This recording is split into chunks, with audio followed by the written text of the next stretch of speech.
Welcome. Today we're going to do Leadership and Self-Deception. We didn't do an author review on this because it's published by the Arbinger Institute, and Terry Warner's the founder of that organization and philosophy and all that kind of stuff. But we've given you a link to their organization, and they're the publishers of other books, some of which we review. Anyway, but you can click on that link and you can find out a little bit about them and their organization and what they're about.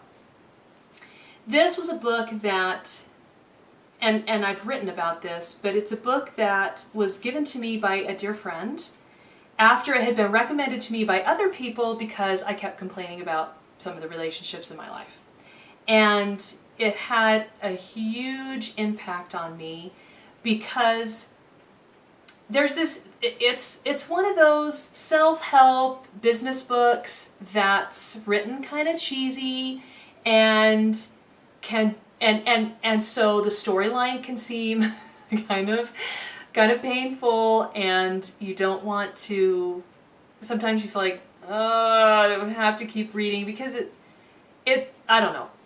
It's just, Peacegiver is a little bit better written by Arbinger Institute about the same kinds of ideas, but I don't know. I kind of like this one the best. It's a quick read, but there's a couple concepts in it that are profound enough, and I've had multiple discussions on this, and every time I learn something new, and somebody brings something new to the table, and so it's worth reading over and over again.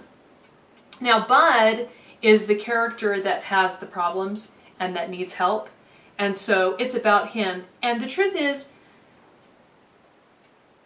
he says some things that I really identified with, and I wrote some things in my book that I still have now from all those years ago reading it, because I knew that I was doing and saying those kinds of things that he was saying and doing. So there's this point where he, let me see if I can find this.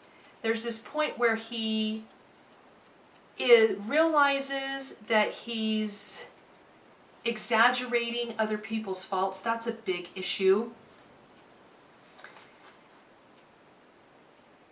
And I wrote here, what are the things I have done over the years to betray myself and see others in a distorted way? How should I have served them? Are my negative feelings towards certain people a result of my selfishness? And so I started to realize that in some of my relationships I had these cycles, and I was spending my time blaming the other person, and they were spending their time blaming me, and it was this cycle. And one of the really hard truths that I had to come to was that if I ever wanted things to be different, I was going to have to break the cycle. I can't force anyone else to break a cycle. I'm the only one I can control. And so I realized I'm going to have to be the one that changes the way I think and feel about this situation. And these were things that I was specifically doing that I really identified with. He says, I used her fault as justifications for my misbehavior. And he goes on to talk about it's hard to help someone who shows no feelings for you. But the truth is that in self-betrayal, I'm making her out to be more lazy and inconsiderate than she really is. That's something I'm doing, not that she's doing. And so I came to lots of different truths and understandings about how relationships work, and like the undercurrents that go on, and the little behaviors and the little attitudes that we have that create problems over and over and over again. And then we're in these cycles, and then we're in this blame game, and somebody's got to stop it. But the thing that really stayed with me over the years, and recently, and I'll touch on a couple things, recently we had some great discussions that I learned even more from this book, but what I came to see was that no amount of good behavior, good behavior, especially like politeness and good manners. I was very proud of myself because I was always really polite. Well, it doesn't work. That's what I came to see. That's what just shook me up deep inside and really made me take a hard look at my participation in relationship problems I was in. Because if however it was that I felt about that person, I couldn't hide it. So when I'm in this relationship with somebody and I'm over there and how are you? And I'm smiling and I'm being nice, all the time, how I really feel deep down about that person is what's being communicated. And so we might have a very polite interchange and we might walk away hating each other even more, feeling even more angry, even more victimized or compromised or whatever. And I could not hide. And so when I saw that I could never hide how I really felt, I realized that I had no escape. I could no longer run away from relationships I was unhappy in.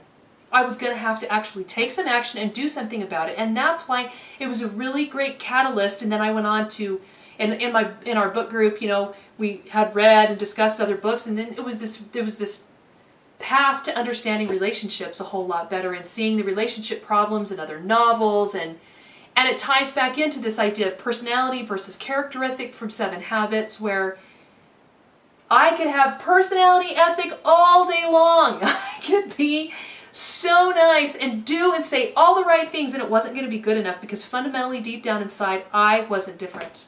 So anyway, this was a book that taught me a couple really key core principles that then I've been able to see in I see it in Dickens, and I see it in Tolstoy, and I see it in 7 Habits, and I see it in the relationships of the founders. I just see it all over the place that we can't run and hide from how we really feel about people, so we'd better get busy fixing it. So that was the great insight for me of leadership and self-deception. One of the things, once you've read it, you'll understand more what this means, but when it talks about being in the box, one of my students taught me recently he was saying, when you're in the box, what you're trying to do is maintain the status quo.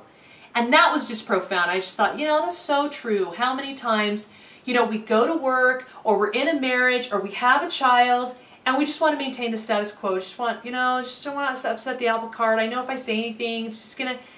And we can't afford to do that. Another student was talking about how when we're self-blaming in the box, and I put this here on this blog post about being in the box, and there's the book doesn't talk about it, but I wanted to highlight that there's 2 ways that we stay in the box. We blame ourselves or we blame others. The book focuses very heavily on blaming others, but there are also there's that subhuman, I'm not bad, I'm worse than everybody else, that kind of idea.